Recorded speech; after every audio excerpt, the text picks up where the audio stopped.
Hello students, हमने last lecture में देखा था, हमने बेसिक मैथमेटिक्स का ऑल पार्ट्स कवर किया था। जो कि हमारे लास्ट में रह गया था वो था हमारा एप्लीकेशन फिजिक्स। फिजिक्स में हम लोग कैसे कैसे एप्लीकेशन करते हैं, जितना भी टॉपिक हमने पढ़ा था starting from the first topic क्या था हमारा एलिमेंट्री अलजेब्रा था, फिर सेकंड था एलिमेंट्री कोऑर्डिनेट ज्योमेट्री था, फिर हमने कैलकुलस में वाले में पढ़ा था, ट्रिग्नोमेट्री पढ़ा था हमने, फिर डिफरेंशिएशन, इंटीग्रेशन, सबका एप्लीकेशन हमने देखा था। आज हम लोग कुछ ऐसे टर्म को अप्लाई करेंगे जो कि जिसका हमको रिलेवेंटली फिजिक्स में एप्लीकेशन होता है। कुछ टर्म्स होगा जिसको हम लोग क्या करेंगे, आज यूटिलाइज करेंगे। पीछे के लेक्चर में हमने जो भी पढ़ा है ना, सारा चीज यहाँ हम लोग आज अप्लाई करेंगे, देखेंगे क्या क्या उसका इंपॉर्टेंस होता है। ठीक है, तो आज हम लोग शुरू कर रहे हैं एप्लीकेशन इन फिजिक्स। टॉपिक होगा हमारा एप्लीकेशन इन फिजिक्स। कैसे होगा तो देखेंगे, हमने जितना सा बेसिक मैथमेटिक्स पढ़ा है सारा का एप्लीकेशन किस तरह करेंगे, हम लोग एक एक टर्म को डिफाइन करेंगे। ठीक है, अब देखिए इस चीज में हम लोग को क्या क्या पढ़ना होगा। एक्चुअली उसमें हम लोग छोटा छोटा टर्म होगा, बहुत ही छोटा होगा, फिर हम लोग उसको वैल्यूएबली अप्लाई करेंगे। हमारा फर्स्ट टर्म होता है डबल डिफरेंशिएशन। हमने सिंगल डिफरेंशिएशन के बारे में पढ़ा है, तो हमारा अब नेक्स्ट टर्म होगा वो क्या होगा, डबल डिफरेंशिएशन। ये एक्चुअली कुछ नया चीज नहीं है, हम लोग उस डिफरेंशिएशन को ही दो बार करेंगे। जो प्रोसेस हमने एक बार किया तब क्या करें हम लोग दो बार करेंगे। तो देखिए, तो हमारा टॉपिक होगा सब हेडिंग में डबल डिफरेंशिएशन। अगर मैं थोड़ा सा सिंगल डिफरेंशिएशन, जो सिंपल डिफरेंशिएशन था उसकी बात करें, तो हमने क्या बोला था, अगर y कोई फंक्शन होगा किसका, f ऑफ x का, तो हमने क्या बोला था, जस्ट dy बाय dx क्या होता है, d of dx of fx। हमने इसको बोला भी था, इसको कैसे लिख सकते हैं, f डैश x। ये चीज हमने फर्स्ट सिंपल डिफरेंशिएशन में पढ़ा है। अब बोलते sir what is the meaning of double differentiation. Differentiation तो वही टर्म है, डिफरेंशिएशन तो सेम वही टर्म है, बट अब क्या होगा, हमने बोला इसको डबल डिफरेंशिएशन करना है। अब देखो, इसको डबल डिफरेंशिएशन करना होगा तो हम लोग क्या करेंगे, पहले हमने क्या किया था, y is equal to fx function लिया था। तो हम लोग क्या करेंगे, लेट इफ, हमने क्या किया, ये जो सिंगल डिफरेंशिएशन का फंक्शन था उसको हम लोग क्या मान लेते हैं, fx मान लेते हैं। If f dash x be the function of x, तो क्या माना कि f dash x be the function of x। अब इन द सेंस बोले कहते हैं what is the essential meaning of double differentiation. अब मान लो देन डबल डिफरेंशिएशन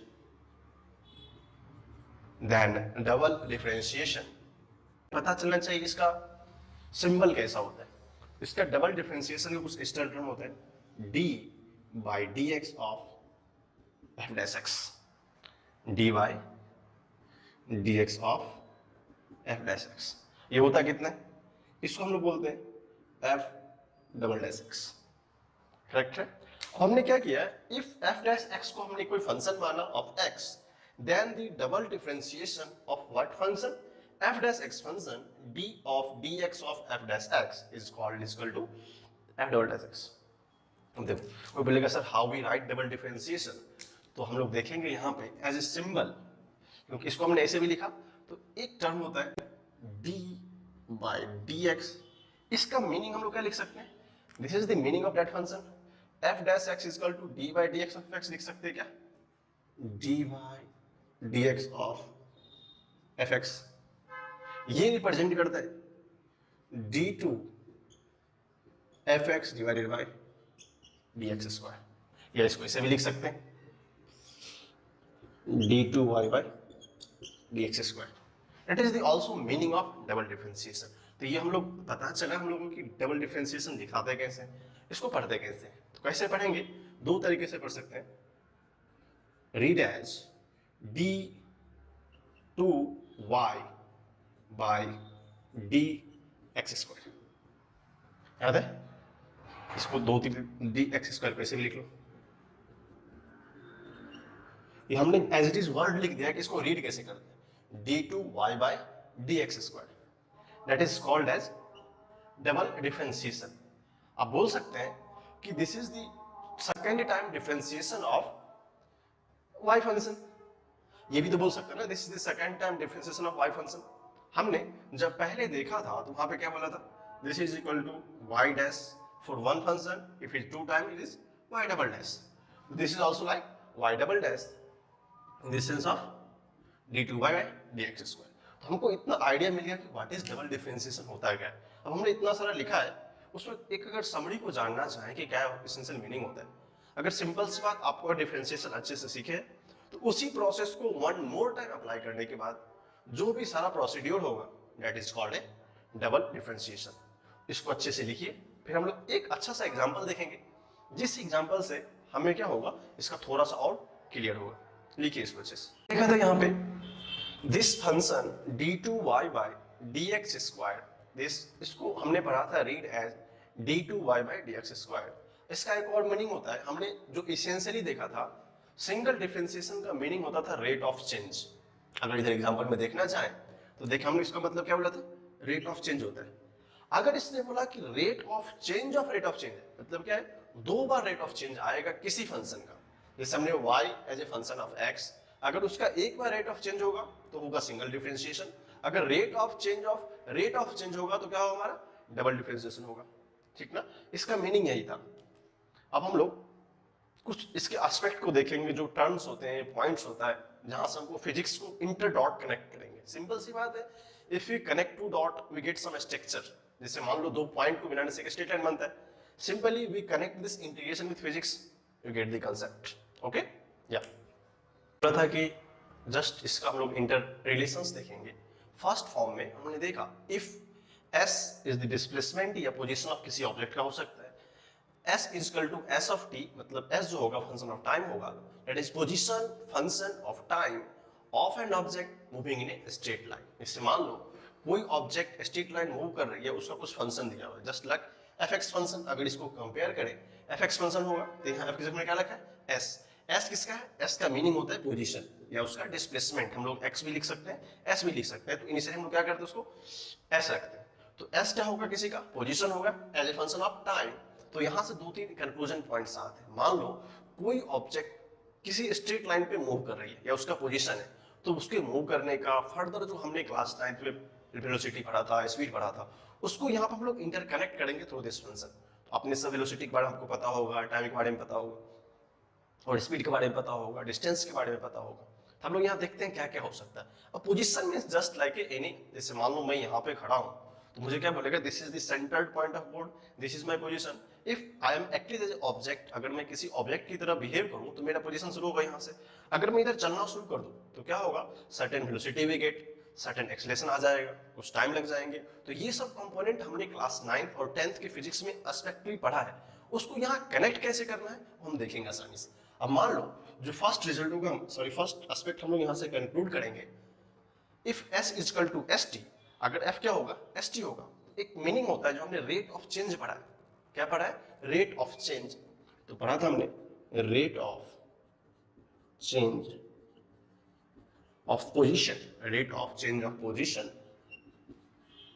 हमने यहाँ पे ऑब्जेक्ट नहीं लिखा है, दैट्स द वो हिडन मीनिंग होता है। Rate of change of position वो क्या होता है, उस ऑब्जेक्ट की वेलोसिटी होती है। Rate of change of position is the velocity of that object. Velocity को हम v लिखते हैं, ये तो हमने बेसिकली वहां से देखा था। तो क्या लिख सकते हैं, रेट ऑफ चेंज का मतलब क्या होता है, जब हम लोग यहाँ से वहां ट्रेवल करेंगे इन द सेंस दैट, तो सर्टेन टाइम लगेगा। तो हम लोग x के साथ तो वेरी कर रहे हैं, बट ये s किसका फंक्शन है, टाइम का फंक्शन है। अगर x का फंक्शन होता तो rate of change of x होता, तो ये किसका फंक्शन है, टाइम का फंक्शन है। तो क्या होगा, rate of change of time होगा। तो क्या लिख सकते हैं, रेट ऑफ चेंज में क्या होगा, d by dt, that is the sign of rate of change. v is equal to d by dt of what, position का रेट ऑफ चेंज है, तो पोजीशन यहाँ डालेंगे s of t। अब यहां हमें एक आइडिया मिल जाता है कि this is the rate of change of position is equal to velocity, it means velocity is equal to d of dt of s of t। अब हम लोग अब मैं इसको थोड़ा सा कनेक्ट करता हूं इजी वन से, अगर आपको पहले से पता हो तो इसको कैसे लिख सकते हैं other way, ds of dt by dt, correct है। इसको ऐसे भी लिख सकते हैं। अब देखो हमने क्या पढ़ा है, velocity is equal to distance by time, velocity is equal to distance by time होता है। अगर हम लोग किसी समय के लिए हम लोग d को भूल जाए कि d क्या होता है, s क्या है डिस्टेंस है, t क्या नीचे टाइम है, तो क्या ये उसी फॉर्मूला को हमने एक नए लेवल पे आया ना, क्योंकि मैंने शुरू में बोला था where starting with zero chapter, तो जीरो का जो फर्स्ट लेवल होता है, तो हमने क्लास 9th और 10th के बेसिक कंसेप्ट को उठा के यहाँ पे एक नई जगह पे डाल दिया। तो क्या हम लोग बोल सकते हैं वेलोसिटी जो होता है वो rate of change of position होता है। क्या होता है? Velocity is the rate of change of position. In the what sense? हमने देखा D by D T of S by T, इसको हमने बेसिक एस्पेक्ट से कंपेयर किया। किससे? Distance by time also velocity होता है। ठीक है, अब इसका एक नया टर्म आपने सुना होगा, एक्सेलरेशन। नया टर्म क्या सुना आपने? एक्सेलरेशन सुना है। एक्सेलरेशन क्या होता है? एक्सेलरेशन होता है rate of change of velocity. हमने वेलोसिटी बाय टाइम एक्सेलरेशन होता है, हमने पढ़ा है change in velocity by time class 9th में और 10th में, करेक्ट ना? अब देखो, तो rate of change of velocity is equal to acceleration. This is acceleration, we represent it as A. तो क्या होगा? A is equal to rate of change मतलब D by D T of velocity as a time. अब देखो, यहां पे sir हमने v लिखा था, we can also write it velocity of function of time. This is also as a velocity of function of time. तो v of t, अब देखो d by dt of velocity of t, हम लोग देखेंगे तो पता चलता है कि d by dt of velocity of t ये एक्सेलरेशन के इक्वल होता है। तो एक्सेलरेशन क्या होगा? Rate of change of velocity with respect to time is acceleration. आया समझ में आपको? तो इसको ऐसे लिख सकते थे। तो एक और इसमें मीनिंग होता है, आप यहां मैं देखता हूं सेकेंड, इसका सेकेंडरी पार्ट क्या करता, हमने टॉपिक का क्या नाम था? Double differentiation. सर इसमें अभी तक कनेक्ट नहीं हुआ, what is the meaning of double differentiation? तो आप देखेंगे यहां से हमने किया a is equal to d by d T of v of t। अब देखो d by d T of v of t, इसका मीनिंग क्या होगा? If you put the value of v of t उस फंक्शन में, तो देखें क्या आता है अपने पास, d by d T of what is the v of t, d by, एक और मीनिंग, इसको क्या लिख सकते हैं? d2 st bye dt square. ये भी एक रिजल्ट होता है एक्सेलरेशन का, क्योंकि हमने जस्ट किया क्या, इस vt के वैल्यू को उठा के इस जगह पुट कर दिया। तो हमने अभी जस्ट इसके पहले इंट्रोडक्शन में देखा था d by dx of another d by dx, क्या होता था? d2 by dx square. Similarly d by dt of ds by dt as a function of t is equal to d2s by dt square. ठीक है ना? तो इस part से हमने दो कंक्लूजन निकाला। फर्स्ट कंक्लूजन था rate of change of position, that is called velocity, and rate of change of velocity is called acceleration. ठीक है, अब देखिए आप यहाँ पे हमने देखा कि acceleration is equal to first derivative of velocity भी होता है, और दूसरा नाम होता है second differentiation of position vector. इसको हम लोग बोल सकते हैं second differentiation of position vector also, और second derivative of position vector. तो आपको यहां तक समझ में आ गया होगा अच्छे से, क्योंकि ये कनेक्टिविटी डॉट है, क्योंकि हमारा फिजिक्स का first dot is the position, second dot is the velocity, third dot is acceleration. When we connect parallelly one by one, we get understand physics easily. So write it properly when we see further. लिखा होगा इसको, इसमें देखेंगे, और हमने यहाँ पे दो तीन चीज देखा। Sir what is the meaning of this term st, this is vt and this is at, and one more term यहाँ पे हम लिख लेते हैं, ये भी acceleration as a function of time होगा। ठीक है, हम लोग क्या करते हैं, इस सारा चीज का डिस्क्रिप्शन लिख लेते हैं कि इसका मीनिंग क्या होता है, हमको बाद में इजीली रिमेंबर कर सकते हैं। ठीक ना, कि अगर कहीं पे st लिखा है तो व्हाट इज द सेंस, उसको हम लोग समझेंगे कैसे कि st का मीनिंग क्या होता है। कहीं पे vt लिखा है तो उसको कैसे समझेंगे vt का मीनिंग क्या होता है। कहीं पे एक्सेलरेशन at लिखा है उसका मतलब मीनिंग कैसे समझेंगे। तो हम लोग क्या करेंगे, एक नीचे हमने डिफरेंट टर्म देखा था st, vt एंड at, उसको कैसे रीड करते हैं। वेयर st होता है, st बोलते हैं फंक्शन ऑफ s, यदि position as a function of time, इसको बोलते हैं position as a function of time. ये क्या है, position as a function of time. Similarly क्या था, vt ये क्या होता है, velocity as a function of time. इसको हम लोग और डीप से देखेंगे, अभी हम लोग जस्ट इंट्रो कर रहे हैं ना, यू नो, हम लोग इंट्रो शुरू करते थोड़ा सा आसान होता है। फिर सेकंड क्या था हमारा, at, एक्सेलरेशन ACCLRN का मतलब एक्सीलरेशन होता है, शॉर्ट फॉर्म है acceleration as a function of time. तो हमने 2-3 टर्म देखा था, ST and VT and AT। तो सारा चीज को हमने बोला कि ST क्या होता है, position as a function of time, VT is the velocity as a function of time, and acceleration AT acceleration as a function of time. So इस डिस्क्रिप्शन के बाद लास्टली इसको लिख लेंगे तो हमको इन लॉन्ग टर्म रिमेंबर रहेगा कि हम वो किस टर्म को क्या प्रोनाउंसिएट करते हैं। ठीक, इसके बाद हम लोग कुछ एग्जांपल देखते हैं जिससे हमको थोड़ा सा आइडिया लगेगा कि बेसिकली हम लोग सेकंड डिफरेंशिएशन और डबल डिफरेंशिएशन का मीनिंग क्या होता है। हमने जस्ट इसमें कुछ डिफरेंस नहीं है, अगर आप फर्स्ट डिफरेंशिएशन या सिंपल डिफरेंशिएशन आपको आता है तो आप आसानी से उसको कर सकते हैं।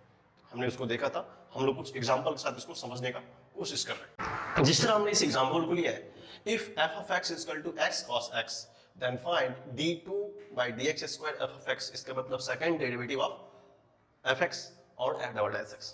हमने क्या बोला था, इसको कुछ नया नहीं सोचना है, जस्ट बोला था fx is equal to x cos x है। सबसे पहले तो फर्स्ट डेरिवेटिव निकालो, तो क्या बोला था, dy dx of fx, fx put करेंगे x cos x हो जाएगा। अब देखिए इस टर्म को देखने के बाद हमें क्या याद आया, हमने प्रोडक्ट रूल पढ़ा था, that is u this is v पढ़ा था ना। फिर हमने फॉर्मूला क्या था उसका, मैं लिख देता हूँ फिर से, d of dx of u into v कैसे, तो u dy dx v du by dx, ये फॉर्मूला आपने पढ़ा होगा। जस्ट यहाँ u का वैल्यू कितना है कंपेयर कर लो, u is equal to x, v is equal to cos x। अब इस फॉर्मूले को एज इट डाल दो, क्या पूछा है, u कितना है x D by D x of cos x plus cos x D by D x of x। ये फिर से आइडेंटिटी हो गई, हमको याद है ना cos का डिफरेंस में माइनस साइन बताया था, कोई प्रॉब्लम नहीं होना चाहिए, minus x sine x plus cos x, ये हमारा आ गया फर्स्ट डेरिवेटिव ऑफ fx। इसको हम लोग क्या बोलते हैं, मान लो एक नया फंक्शन f डैश x।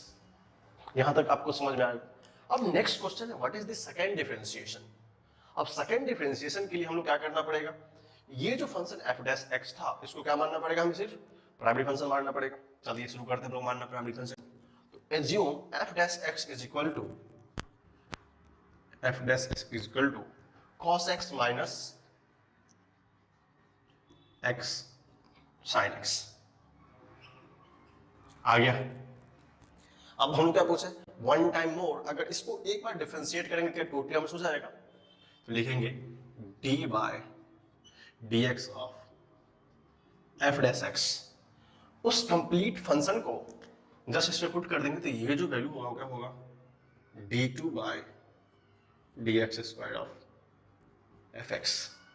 ये हमको वैल्यू आ जाएगा यहां से, d2 by dx square of fx। अब देखो रूल्स क्या है, just put it in, d by dx of cos x minus x sin x।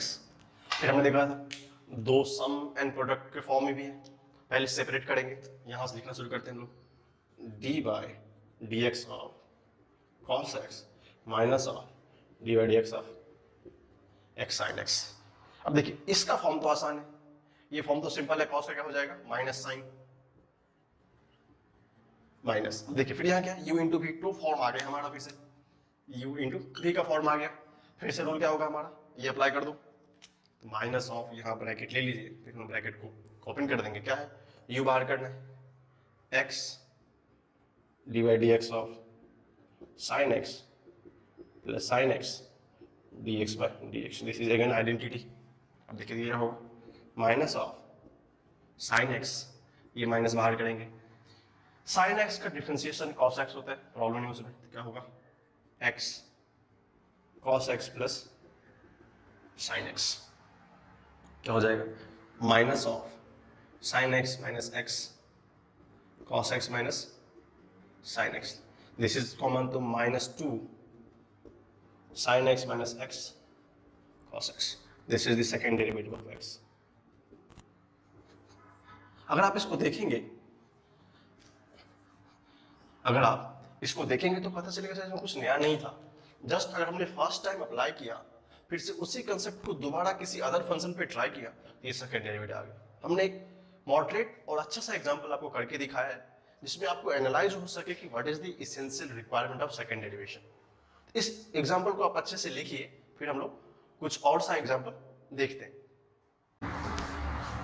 देखिए, हमने भी इससे पहले वाले एग्जांपल में देखा था कैसे हम लोग सॉल्व करते हैं, तो उसका application in sense of what physics में क्या होता है। तो हमको नेक्स्ट हमने हेडिंग जो डाला है सब हेडिंग फॉर्म में, एप्लीकेशन ऑफ डेरिवेटिव, क्योंकि एप्लीकेशन हमने जस्ट आइडिया पहले डाल चुका हूँ कि कैसे कैसे position vector, displacement vector and acceleration vector, इस तीनों को जो हमने as a function of time देखा था, हर एक डेरिवेटिव की अपनी प्रॉपर्टी थी। अब इसका मीनिंग क्या होता है, एप्लीकेशन ऑफ डिफरेंशिएशन। अब देखिए, हमने इसको देखा था डेरिवेटिव और differentiation. Differentiation as a function of time x, किसी भी फंक्शन में होगा, उसको हम लोग कैसे कैसे यूटिलाइज कर सकते हैं उसको हम लोग देखेंगे। तो यहां होता है डिफरेंशिएशन मीन, फिजिक्स में जो उसका मीनिंग होता है, differentiation mean rate of change, differentiation mean rate of change. अगर हमसे जब भी फिजिक्स की बात होगी कि what is the meaning of differentiation, तो हम लोग का फर्स्ट आइडिया आएगा rate of change. It will depends on which function, which sub function, that means y होगा, x होगा, t होगा या कोई और फंक्शन होगा। तो जब भी बोलेंगे कि डिफरेंशिएशन करना है, तो हम लोग फर्स्ट इन माइंड क्या आना चाहिए, differentiation mean rate of change. It will depends on question कि what is the rate of change with which function, it is time और it is position. Okay, so our next one is applicable part. Now in writing the each one applications, so पहले part में derivative means rate of change, हमने इसको सबसे पहले word देखा था, what is the dy by dx, rate of change of y with respect to x if is the function of x। Results में हम लोग फर्स्ट रिजल्ट पहले डिस्कस कर चुके हैं वेलोसिटी के बारे में। इफ वेलोसिटी यहाँ पर हमने पोजीशन को x से रिप्रेजेंट किया, it may be s, because in generally हमारे इक्वेशन में जब हम लोग फिजिक्स में फर्दर आगे चलेंगे तो ये maximum time x position displace करता है। Okay, v is equal to dx by dt means that velocity v is the rate of change of displacement, that is important term, displacement x with respect to, इसका meaning होता है wrt का full form होता है with respect to time t। जो first aspect था जो हमने फर्स्ट वाले पार्ट पे डिस्कस किया था, if s is equal to st as a function of time or position, then the velocity of the object is ds by dt. In generally, the first derivative of this equation dy by dx is called as rate of change of y with respect to x. Similarly, result first में हमने देखा velocity is equal to dx by dt, उसका meaning क्या होता है, velocity v जो होगा वो क्या होगा, rate of change of displacement x, किसके रिस्पेक्ट में, टाइम के रिस्पेक्ट होगा। This is the first result. Similarly we want to see the second result, जो कि इन जनरली फिजिक्स में ये टर्म बहुत यूज होगा जब हम लोग we are entering the proper in physics, then this term is very very important, so remember it. Second result था हमारा जो हमने देखा था एक्सीलरेशन, क्या होता था, dv by dt। हमने इसकी चर्चा पहले भी करी है थोड़ी बहुत, क्योंकि इसको भी को हम लोग ds by dt लिख सकते हैं। इसको थोड़ा सा और एलिबरेट करें, हम लोग क्या लिख सकते हैं, d of dt of dx by dt, तो क्या लिखेंगे, d2x by dt square। This is also acceleration. अब देखो what is the meaning of that, also write the same sentence there, means that acceleration a is the rate of change of, is the rate of change of velocity v, velocity v, again w12 meaning with respect to time, time क्या होगा हमारा, t होगा, or you can say it is the, or we can other statement, or second derivative of position vector, or second derivative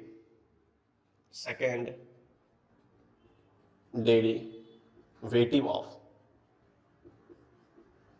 position। ये क्या होगा, इसका second derivative किसका होगा, पोजीशन का भी होगा। हमने इस दोनों रिजल्ट पे बैंक करके फिजिक्स का होल पार्ट को कोड को एस्टेब्लिश करना है यहाँ से, क्योंकि हमने यहाँ से कनेक्ट करके देखा है डिफरेंट डॉट्स को कि एक आइडिया मिल गया हमें कि v is equal to dx by dt होता है, similarly acceleration is equal to dy by dt होता है। इसको हमने अभी सेकंड डिफरेंशिएशन के फॉर्म में देखा था, या डबल डिफरेंशिएशन के फॉर्म में देखा इसको।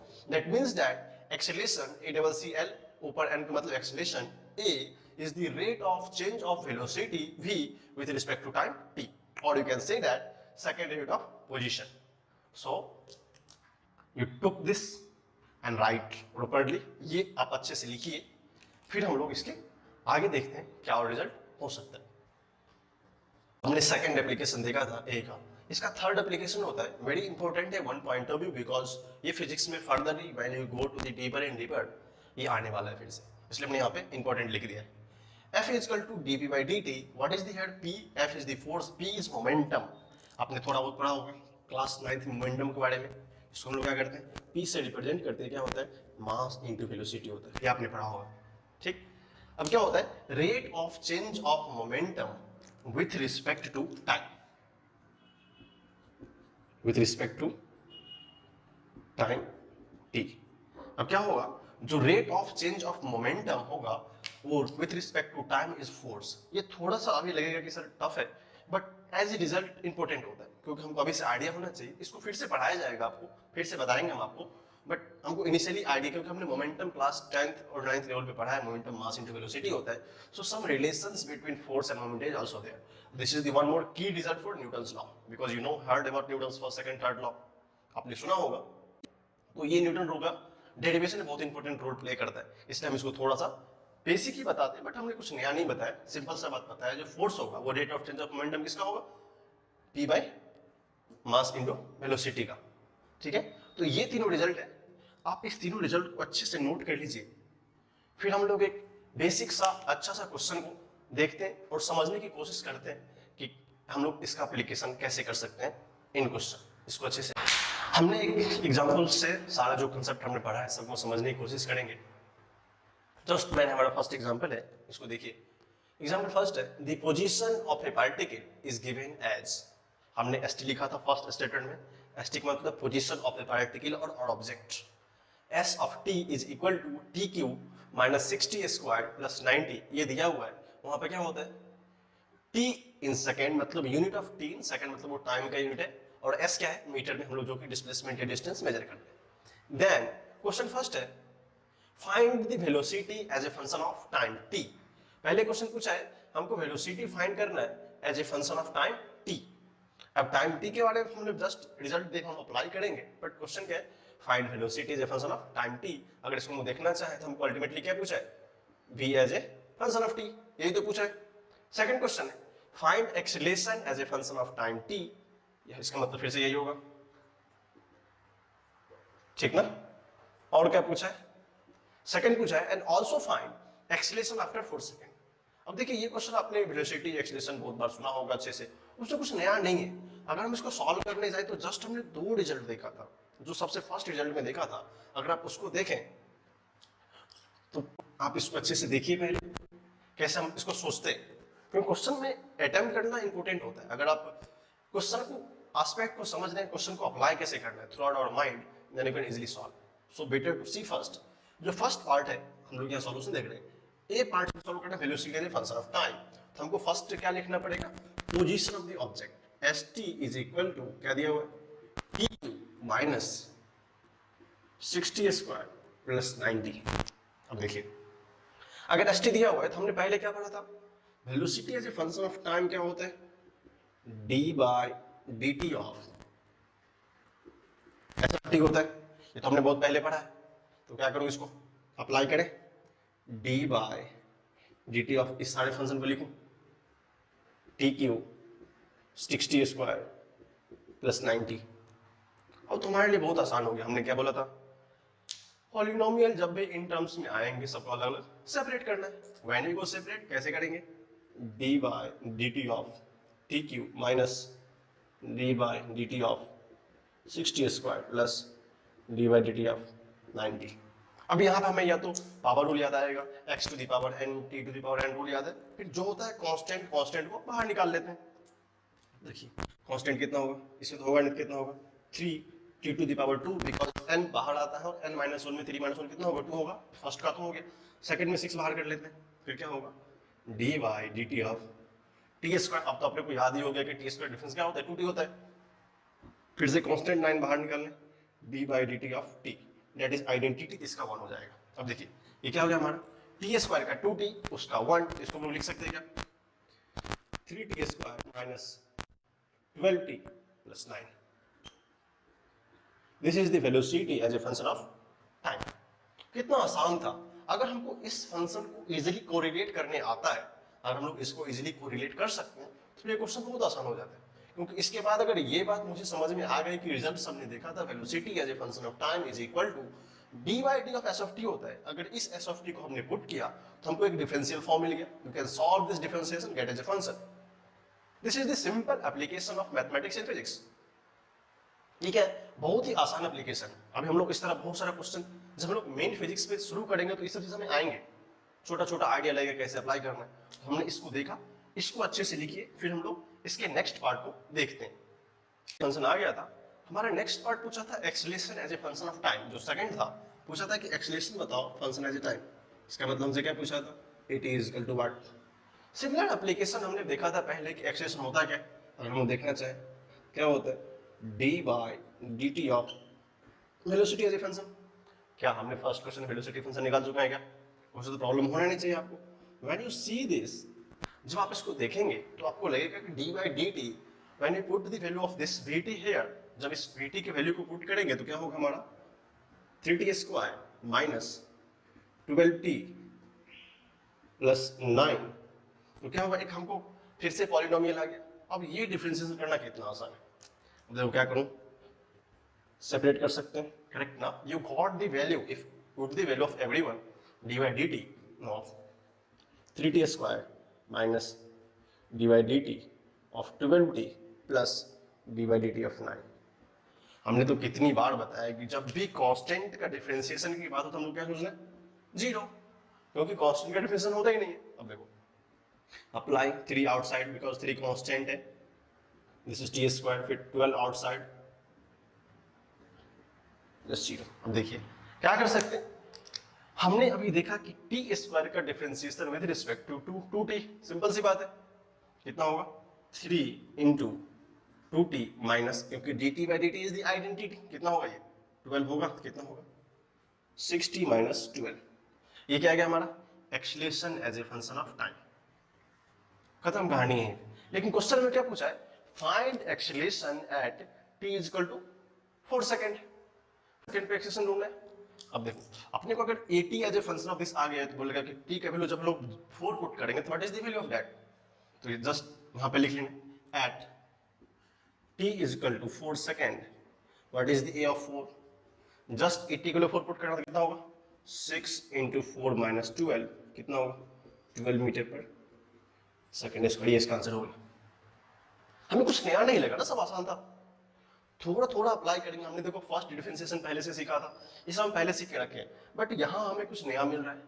फिर हमें इसके बाद बोल रहा है कि कुछ डिफरेंट फॉर्म में कैसे पुट कर सकते हो देखना में। इसको अच्छे से देखिए और फिर लिखिए इसको, फिर हम लोग आगे चलते हैं और एनालाइज करने की कोशिश करेंगे। एग्जाम्पल नंबर सेकंड है, ए particle moving along x axis, its position time relation is given as x = t² + 2t - 3। वहां पर x क्या है, x मीटर में है और t क्या है सेकंड में है। तो पूछा कि find initial velocity and initial acceleration. आप लोग के मन में एक क्वेश्चन होगा, what is the meaning of initial acceleration. देखिए जब भी किसी चीज में इनिशियल लगे, इसका मतलब बोला है कि हमको t = 0, दोनों में क्या होगा, इस पार्टिकल जो मूव कर रहा है जब t 0 होगा मतलब इनिशियल वेलोसिटी मींस क्या होगा t 0, और इनिशियल एक्सेलरेशन मींस टाइम क्या होगा 0। जब भी कभी इनिशियल का कांसेप्ट आए तो क्या समझेंगे हम लोग, वो t इनिशियल स्टेट है पूछ रहा है। ठीक है, तो हम लोग क्या करते हैं, इस क्वेश्चन को सेम मेथड जो पहले हमने किया था उसी क्वेश्चन को थोड़ा सा और रिपीट करते हैं। देखिए क्या था, फर्स्ट पार्ट है हमको इनिशियल वेलोसिटी चाहिए। If you know the relations of x, x क्या दिया हमारा t² + 2t - 3। हमने जस्ट जो रिजल्ट्स देखा था एप्लीकेशन ऑफ डेरिवेटिव में, फर्स्ट क्या पढ़ा था, वेलोसिटी क्या होता है dx/dt ठीक ना। If velocity as a function of time होगी, यहाँ मान लेते हैं velocity as a function of time होगा। अगर हमको x पता है तो d by D T of x, what is the x value देखेंगे, T square plus 2t minus 3। देखिए अब जस्ट पुट करना अपने को, फिर से हमने को पॉलिनोमियल फॉर्म आ गया। हम नंबर ऑफ टाइम्स इसको बता चुके हैं कि कैसे कैसे सेपरेट करते हैं। D by D T of T square D by D T of 2t minus D by D T of 3। फिर से हमको अब तो कंसेप्ट सबको याद है, कांस्टेंट पावर फॉर्म, कांस्टेंट का डिफरेंशिएशन 0, टी स्क्वायर का याद हो गया होगा हमें, 2t प्लस कांस्टेंट को बाहर करें D T by D T minus 0। अब देखिए D T by D T identity 1 क्या आ गया हमारा, 2t plus 2 velocity at function of time is equal to this. अब velocity as a function of time ये आ गया, तो पूछा क्या है, initial velocity, that means at t is equal to 0 what is value of this. इसका मतलब t इसका मतलब क्या पूछा है, वेलोसिटी ऑफ v0 पूछा है। तो अगर t के वैल्यू 0 पुट करें तो क्या लिख सकते हैं, v0 2 इंटू 0 प्लस 2, तो क्या आ गया हमारा 2 मीटर पर सेकेंड। ये हमारा फर्स्ट पार्ट हो। जब भी बोला इनिशियल वेलोसिटी, इट मींस जब t का वैल्यू 0 होगा तो v0 क्या होगा, 2 इंटू 0 ऑलवेज 0 होगा, प्लस 2 के साथ कोई t नहीं है तो 2 बचा रहेगा। तो इस तरह से हमने एक और एग्जांपल को देखा कैसे कैसे कंसोलिडेट कर सकते हैं। सिमिलरली हमारा सेकंड पार्ट भी इंपॉर्टेंट है। अब जिस तरह हमने जो इससे प्रीवियस क्वेश्चन में जिस तरह सॉल्व किया था उसी तरह इस क्वेश्चन को भी करेंगे। तो देखिए इसका सेकंड पार्ट क्या है, इनिशियल एक्सेलरेशन मींस हमको सबसे पहले v पार्ट में क्या निकालना पड़ेगा, a as a function of t, relation क्या होता है d by D T of vt। हम तो पहले ही निकाल चुके हैं, what is vt, 2t plus 2। यहाँ पे लिखेंगे d by D T of 2t plus 2, इसको सेपरेट करें, D by D T of 2t plus 2 and 2t। अब देखिए फिर से हमको वो याद आ गया, कांस्टेंट का डिफरेंशिएशन ऑलवेज 0। मैं नंबर ऑफ टाइम डिस्कस कर चुका हूँ तो आपको याद हो जाना चाहिए। फिर क्या होता है, कांस्टेंट बाहर dt by D t, this is identity plus 0, तो हमको क्या आ गया, acceleration as a function of time हो गया 2। अब क्या बोला है, initial acceleration it means at t is equal to 0। अब यहाँ कोई फंक्शन है ही नहीं, अगर t 0 पुट करो तो कोई फर्क पड़ने वाला नहीं है, तो क्या होगा a0 metre per second square. मतलब इनिशियली उस पार्टिकल का acceleration and velocity are same. तो हमने देखा ना, क्योंकि यहाँ पे t का कोई फंक्शन ही नहीं है, अगर यहाँ पे t होता तो उसमें पुट करते, बट सम कांस्टेंट है, तो कांस्टेंट में तो कुछ बदलने वाला है नहीं। अगर मान लो हमने फिक्स कर दिया तो फिक्स तो बदलेगा नहीं, ठीक ना। तो आप इसको देखिए और अच्छे से लिखिए। तो हमने 2 क्वेश्चन देखा अभी कि कैसे कैसे हम इसको रिलेट कर सकते हैं। इसको आप से पहले लिखो, फिर हम लोग आगे देखते हैं। हमने एक और एग्जांपल लिया है जो कि थोड़ा सा डिफरेंट है, क्योंकि हमें डिफरेंट टाइप्स को टच करना होगा, क्योंकि हमने एक 2 टाइप का देखा, अभी थर्ड टाइप है। The area of a circle, जिसको हम लोग ए से रिप्रेजेंट करते हैं, रिलेटेड टू डायमीटर d, जिसको हमने कैपिटल D बोला है, by an equation a is equal to pi D square by 4। सबको पता है अगर किसी का डायमीटर d दिया हो तो उसका एरिया कितना होता है, pi D square by 4। How fast the area changing with respect to diameter when diameter is 10 meter. अब इस क्वेश्चन को पहले समझने की कोशिश कीजिए कि बोला है कि किसी का सर्किल का एरिया हमको पता है पाई आर स्क्वायर होता है और r square to d by 2 होता है, आप सबको पता है। इस रिलेशन को डायमीटर के फॉर्म में लिखा है, बोला है कि कितना फास्ट ये एरिया चेंज करेगा जब इसका डायमीटर कितना हो जाए 10 मीटर। अब देखो इस क्वेश्चन को सॉल्व करने से पहले हमें क्या थोड़ा सा आइडिया लगाना चाहिए। जब भी बोला है with respect to diameter how fast area changing, rate of change of something, याद आ रहा है क्या, rate of change of something मतलब rate of change of area with respect to diameter. Ultimate question क्या है, rate of change of area with respect to diameter when diameter is equal to 10 meter. Question यही है, simple सा। अब देखो सबसे first we try equation a is equal to pi t square by 4। अब देखो क्या बोला है, विथ रिस्पेक्ट टू डायमीटर, तो दोनों हमको क्या करना पड़ेगा, इसको डिफरेंशिएट करना पड़ेगा, dA by d of d। हम क्या है, हम लोग dx dy लिखा करते थे, अब क्या पूछा है d के फॉर्म में, तो कैसे लिख सकते हैं, d by dd of pi D square by 4।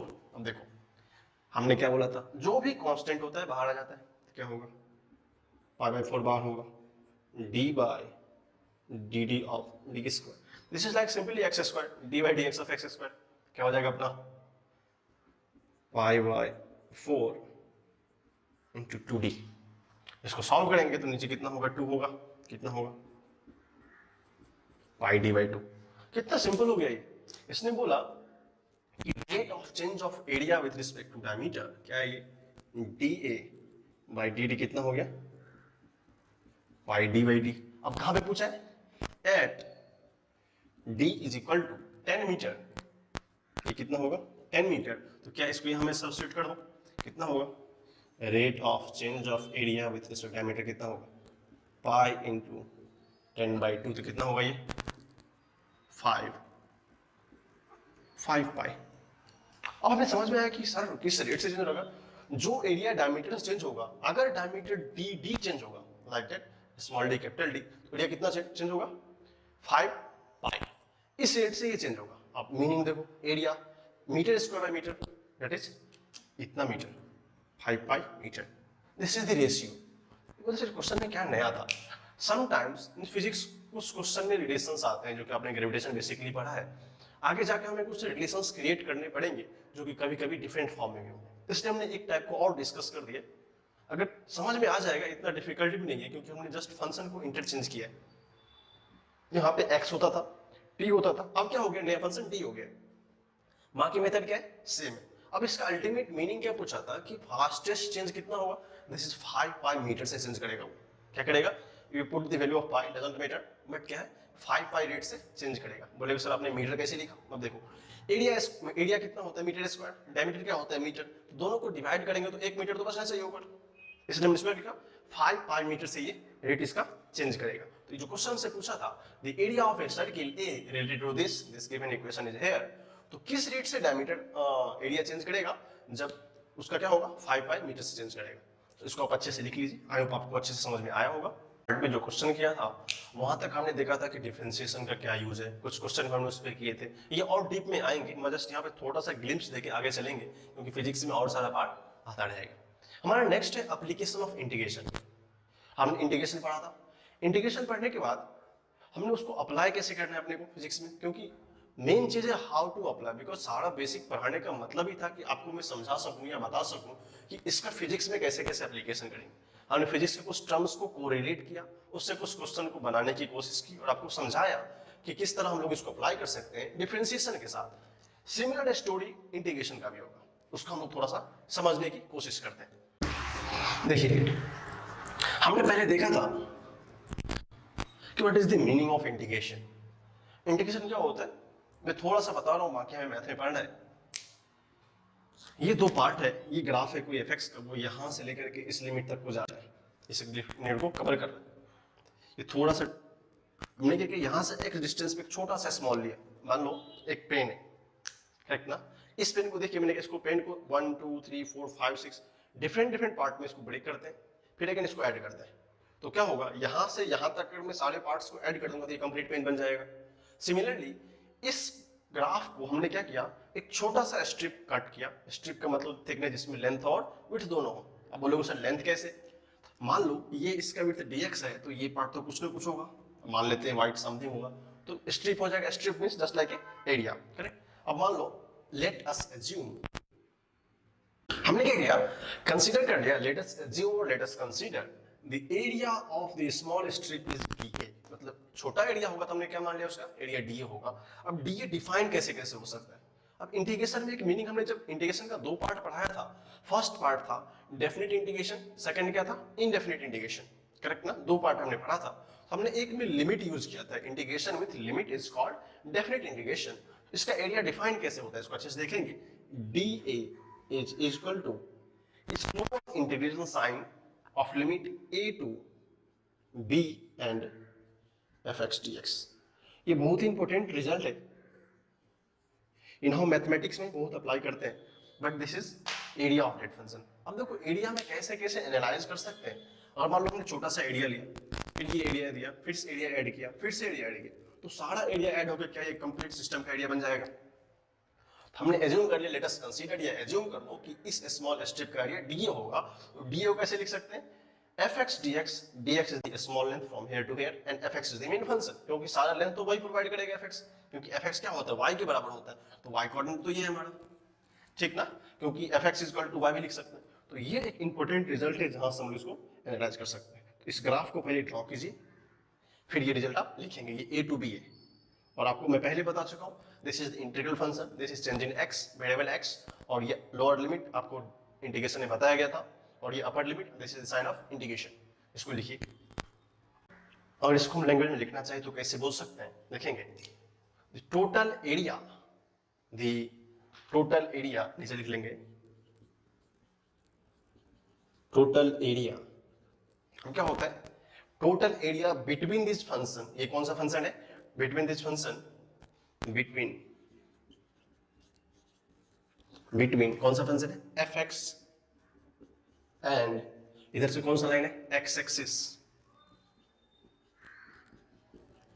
ये जितना एरिया कंसीडर करेगा किसके किसके बीच में, फर्स्ट मान लेते हैं total area between fx and x axis is equal to area of the strip, ये जितना बड़ा स्ट्रिप होगा सबका एरिया मान लेते हैं। और हमने भी देखा था इस कंप्लीट एरिया को निकालने के लिए अगर यहां से लेके यहां तक स्ट्रिप जा रहा है तो कैसे लिखते हैं, is equal to integration of a to b and fx dx, this is the result we have to write. अगर हम लोग उसको एज ए लैंग्वेजली, जैसे हमको लैंग्वेज में लिखना होगा, total area between fx and x axis, मतलब ये कर्व और x एक्सिस के बीच में ये जो सारा एरिया होगा उसको कैसे कैलकुलेट करेंगे, sum of the area of the strip, सब एरिया के छोटे छोटे स्ट्रिप लेंगे, तो क्या करेंगे हम लोग, ऐड करने के बाद हमें कंप्लीट एरिया मिलेगा, जिसको हम लोग क्या कर सकते हैं, integration of a to b fx dx, इसको आप लिख लीजिए। थोड़ा सा मैथमेटिकल रूल है, अब देखेंगे यहाँ पे एक नोट के फॉर्म में लिख देता हूँ, समहाउ हमें रिक्वायर्ड नहीं है बट एक रिजल्ट जानना बहुत जरूरी है। If this function fx greater than n is equal to 0, both of condition, be continuous,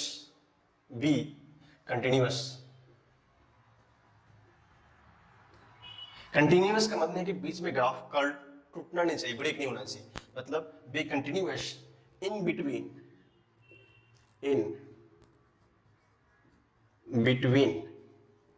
A and b, ये कौन सा लिमिट है, यहां से यहां के बीच में ग्राफ कंटिन्यूअस होगा तभी हमारा रिजल्ट वैलिड होगा, अदर कहीं पे ब्रेक कर गया that does not mean for that, correct ना, उसके बाद वो वैलिड नहीं करेगा।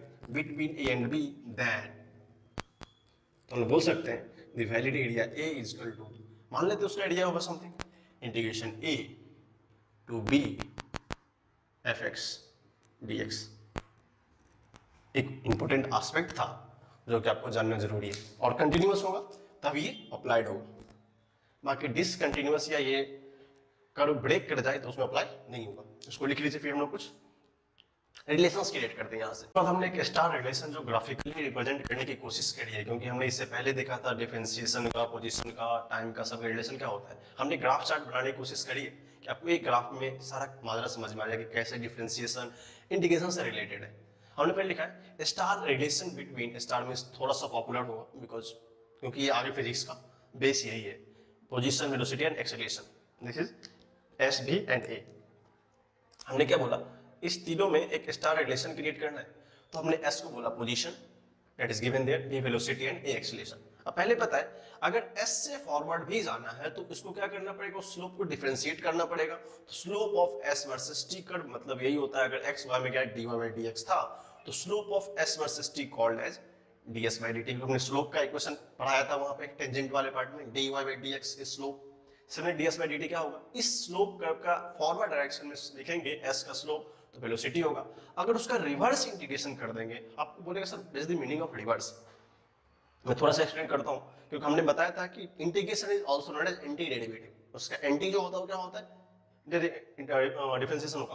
मान लो अगर ये फॉरवर्ड में डिफरेंस है तो रिवर्स में क्या होगा, इंटीग्रेशन होगा, तो v dt is also displacement. अब देखो थोड़ा सा मैं इसको एक्सप्लेन कर देता हूँ। मान लो यहाँ से क्या क्या, इस रिजल्ट को यहाँ पे देखिए, v is equal to ds by dt है।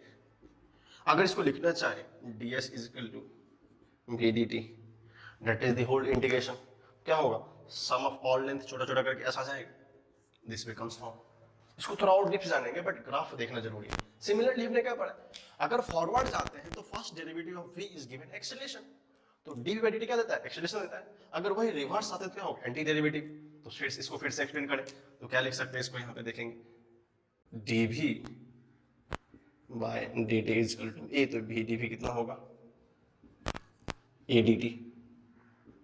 क्या आपको लग रहा है कि ये जो वेलोसिटी होगा उसके एंटी डेरिवेटिव या रिवर्स में क्या आएगा, हमें एटी में आ जाएगा, सिमिलरली एटी में आ जाएगा।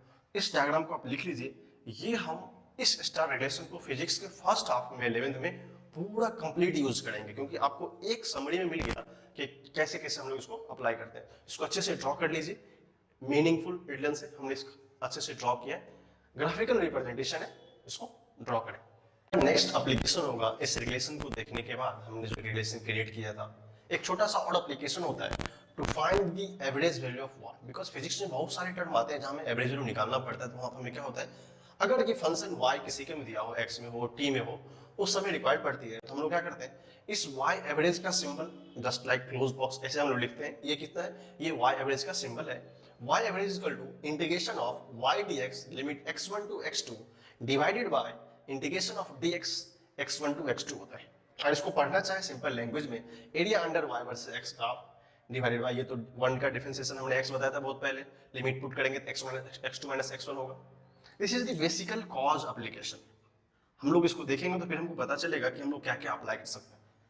अल्टीमेटली हमें अगर सिंपल इसका डेरिवेशन आता है या इंटीग्रेशन को रिवर्स पार्ट में लिख सकते हैं, इसका अप्लाई कर सकते हैं, तो हमको y एवरेज भी निकालने आ जाएगा, और ये इसका सिंबल होता है।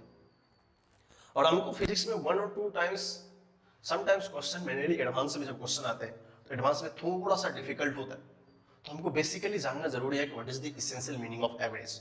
जैसे हम लोग बोलते हैं 2 और 4 का एवरेज कितना होगा, 3 होगा, 2 + 4 / 2 3 होता है। सिमिलरली अगर फंक्शन सम किसी और फंक्शन में दिया हो तो एवरेज कैसे निकालते हैं, तो हम लोग कंप्लीट ब्लैंक नहीं हो जाएंगे कि चीजें कैसे निकालते हैं। इसलिए बेटर है कि हम लोग उसको एक एस्पेक्ट को देख ले करते कहते हैं कैसे, हम इसके कुछ एग्जांपल देखेंगे, फिर हम क्या होगा लॉन्ग टर्म में सीख जाएंगे कि कैसे हम लोग इसको करना है। तो आई होप इसको आप अच्छे से देखा होगा कि एवरेज वैल्यू 5 फाइंड करने के लिए हम लोग क्या करते हैं, इस सिंपल से इंटीग्रेशन को यूज करते हैं।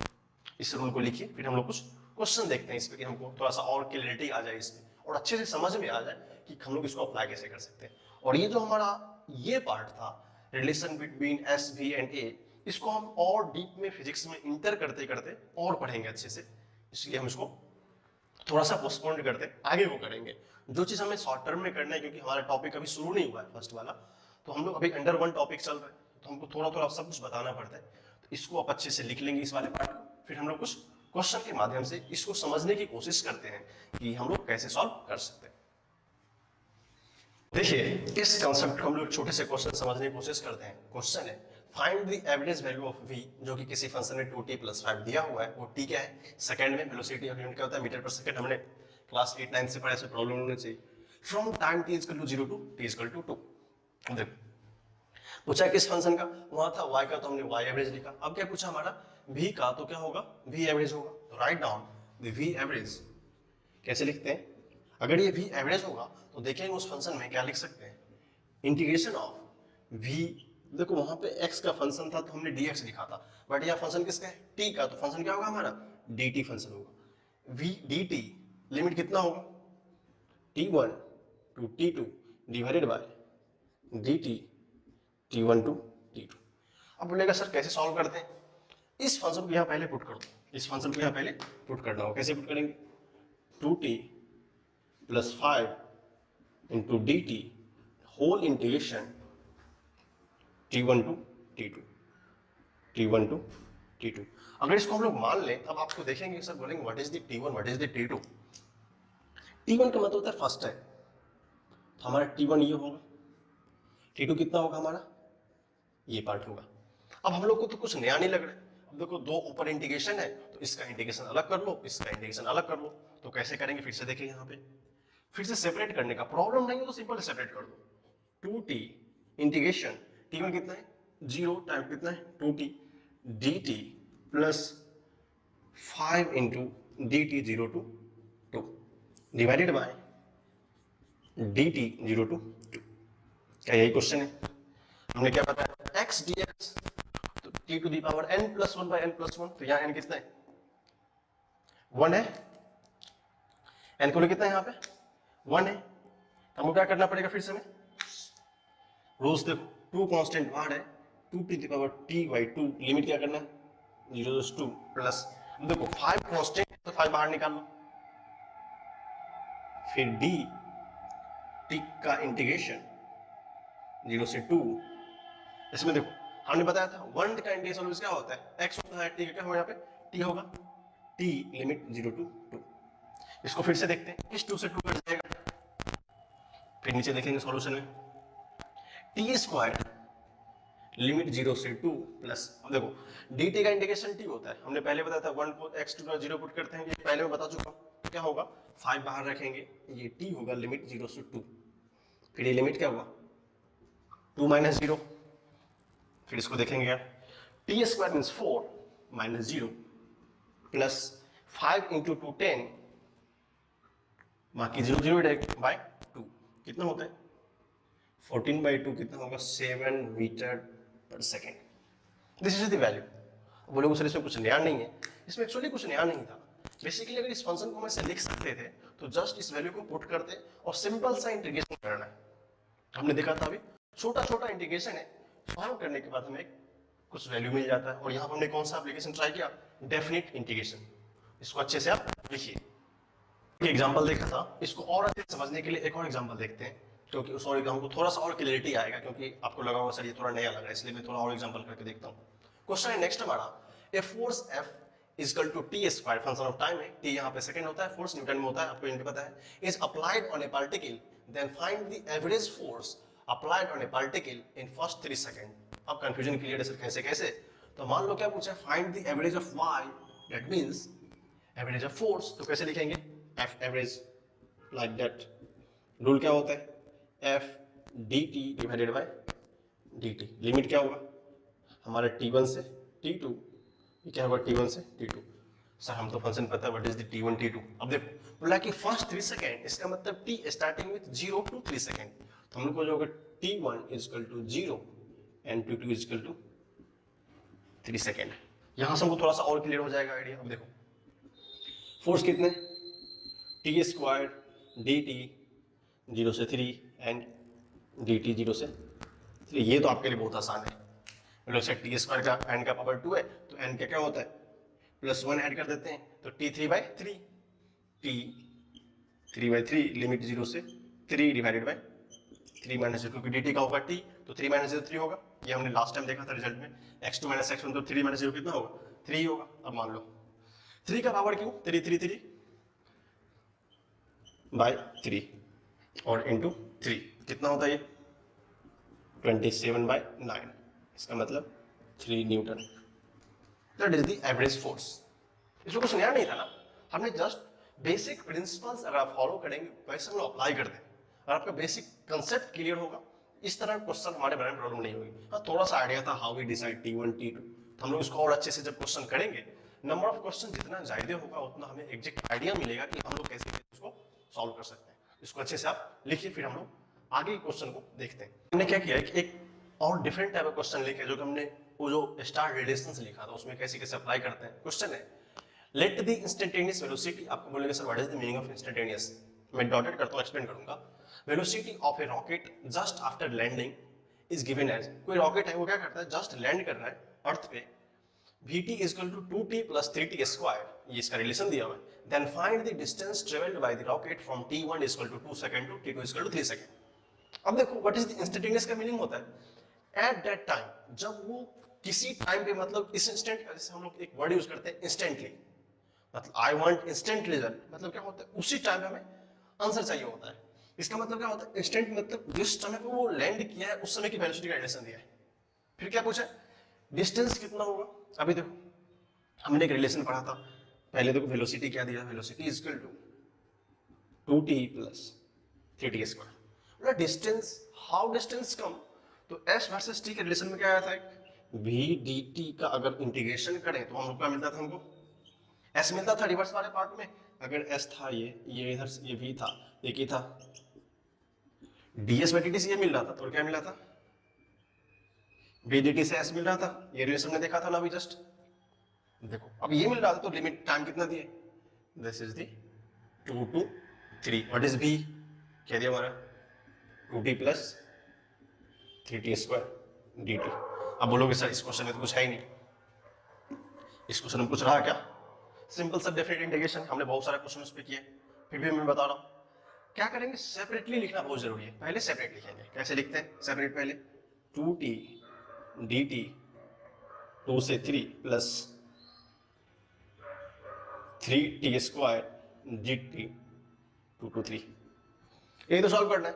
हमने क्या सिखाया था? कांस्टेंट पहले बाहर होने अपने को, 2 बाहर कर लो, क्या होगा हमारा t dt 2 से 3 प्लस 3 बाहर होगा t² dt 2 से 3। अब तो जस्ट सिंपल रूल है, यहाँ पे n का वैल्यू कितना है 1, तो n प्लस 1 बाय 1 लिख सकते हैं कितना 2 इंटू t² बाई 2, 2 से 3 प्लस 3, 2 प्लस 1 3, 3 बाई 3, 2 से 3। इस 2 से इसको जाना होगा, इससे इसको जाना होगा, खत्म कहानी। लिमिट क्या बोला था पहले? Final limit, lower limit, upper limit, lower limit, put कर दो कितना हो रहा है 2, 3 को 2 टाइम करेंगे 9, फिर लोअर लिमिट माइनस 2 को 2 टाइम 4 प्लस 3 को 3 टाइम्स 27, ये देखना आपके काम की चीज है, माइनस 8, कितना होता है 27 प्लस 9 36 माइनस 12 दैट इज 24। क्या पूछा अपने को? Distance 30 metre. ये हमारा फिजिक्स है, क्योंकि इस तरह से हम लोग इंटर रिलेशन क्रिएट कर सकते हैं। हमने कुछ नया नहीं किया है, जिस तरह हमने डिफरेंशिएशन और इंटीग्रेशन को पहले पढ़ा था उसको थोड़ा सा इंटरकनेक्ट कर दिया फिजिक्स के कॉन्सेप्ट से। अगर आपने देखा होगा हमने जितना भी क्वेश्चन सॉल्व किया है, हर एक क्वेश्चन में ये आसानी से सॉल्व हो गया है, क्योंकि फर्स्ट पार्ट में अगर आपको इंटरकनेक्ट करने आ गया ना रिजल्ट, अगर आप इंटरकनेक्ट अच्छे से कर सकते हैं फिर आप ये सॉल्व कर सकते हैं। इस क्वेश्चन को आप अच्छे से लिखिए, फिर हम लोग नए कॉन्सेप्ट को सीखने चलते हैं। फर्स्ट होगा हम लोग का जो कि इंपोर्टेंट समहाउ है, जैसे देखेंगे concept of maxima and minima. आपको मीनिंग से क्लियर होगा कि मैक्सिमा का मतलब क्या होता है, मिनिमा का मतलब क्या होता है। मैक्सिमा का मीनिंग होता है कि जिसका वैल्यू ज्यादा होगा, और मिनिमा में जिसका वैल्यू कम होगा।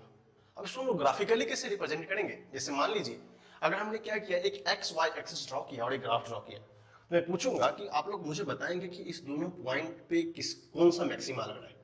तो बहुत लोग बोलेंगे सर अगर ज्यादा वैल्यू की बात हो, अगर ये ऑरिजिन है, अगर ये ऑरिजिन है तो इसके वैल्यू हम लोग पॉजिटिव ऊपर जाते हैं तो ये पॉइंट हमारा y2 होता है और ये हमारा y1 होता है। तो आपने बेसिकली जो कोऑर्डिनेट ज्योमेट्रिक एस्पेक्ट से आप बोलोगे सर कि y2 ग्रेटर देन y1 होगा, y2 ग्रेटर देन y1 होगा, इट मींस दैट y2 ज्यादा होगा। जब ज्यादा होगा तो हम लोग को कौन सा कंसेप्ट एस्पेक्ट आएगा यहाँ पे कि y2 इज मैक्सिमा। बट इस फंक्शन में y1 क्या होगा? तब वो मिनिमा होगा। मिनिमा मींस कम वैल्यू, मैक्सिमम मींस ज्यादा वैल्यू। एक हमारा जनरल लेमन एक्सेप्ट है कि हम मान लेते हैं कि मान लो 4 और 5, पूछा जाए कि मैक्सिमम वैल्यू कौन सा है, तो बोलोगे सर 5 एक मैक्सिमम वैल्यू है, 4 एक मिनिमम वैल्यू है। बट इस एस्पेक्ट को ग्राफिकली समझने के लिए हमें कुछ कंसेप्ट को यूज करना पड़ता है, उसको हम लोग देखेंगे। तो हमने क्या किया, इस पॉइंट को और इस पॉइंट को कंसीडर किया। अब मानेंगे कि ये ग्राफ अगर एफ है, अगर इसके बारे में हमसे पूछे कि मैक्सिमा और मिनिमा क्या हुआ था, बोलोगे सर ये ग्राफ जब ट्रेवल करते करते इस पॉइंट पे जाएगी तो ये मैक्सिमम होगी, और ट्रेवल करते करते यहाँ आएगी तो मिनिमम होगी, क्योंकि इससे नीचे ग्राफ नहीं जाए तो ये सबसे मिनिमम होगी, और इससे ऊपर भी नहीं जाए क्या होगा, ये मैक्सिमा होगा। इसको जनरलाइज कैसे कर सकते हैं उसको हम देखेंगे। मान लीजिए y इज इक्वल टू, हमने एफ एक्स फंक्शन मान लिया, y is equal to f x function मान लिया। जब हमने फंक्शन मान लिया है तो मान लो कि इस पॉइंट पे दो पॉइंट एज्यूम किया, जिसको हमने x कोऑर्डिनेट बोला और y कोऑर्डिनेट बोला, x1 y1 x2 y2। अब देखो एट x1 हम लोग तो एग्री करते हैं ना कि x1 पे इसका मैक्सिमम होगा।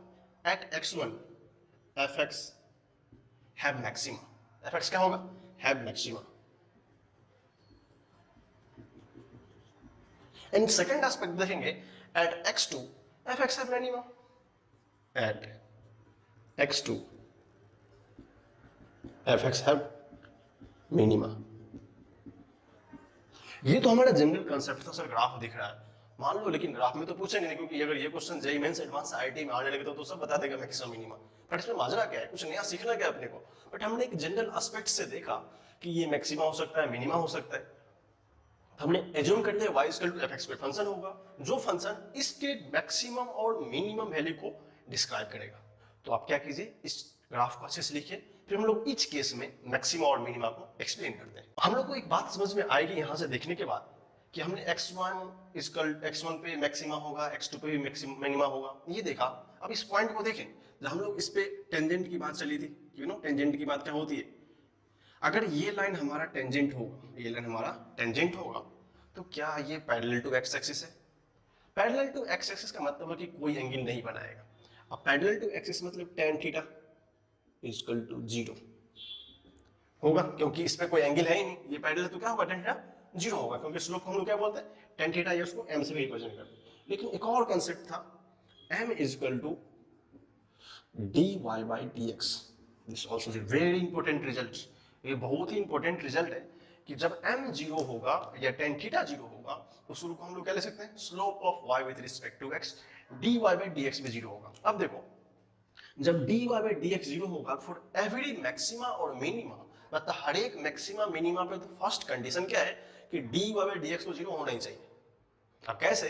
तो अगर ये स्लोप मिनिमा का है, ये मैक्सिमा का है, दोनों में स्लोप 0, हमको मानना पड़ेगा at every maxima and minima, तो क्या होगा, every maxima and minima have 0 slope. This is important, देखना पड़ेगा, जब भी बोलेगा कि मैक्सिमा मिनिमा होगा, उस पॉइंट पे इसका स्लोप 0 होगा। सबसे फर्स्ट कांसेप्ट यह रहना चाहिए, अगर कोई भी मैक्सिमा या मिनिमा किसी भी फंक्शन का एग्जिस्ट कर रहा है, उसका स्लोप क्या होगा, 0 होगा। तो हमने एक पॉइंट को और ऐड किया इसमें, इस पॉइंट में एडिंग पॉइंट था कि स्लोप तो हमको लिखने आ गया, बिकॉज ये पैरेलल टू एक्स एक्सिस है, पैरेलल टू एक्स एक्सिस दोनों पॉइंट है, मैक्सिमा पे भी मिनिमा पे भी, तो उसका डी बाई dx का ऑलवेज 0 होगा।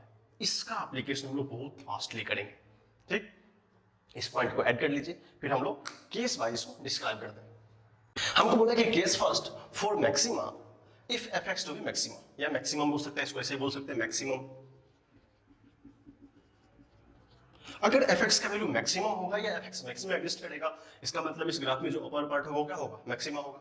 और इस लाइन को हमने क्या बोला था कुछ देर पहले, dy by dx equal to 0।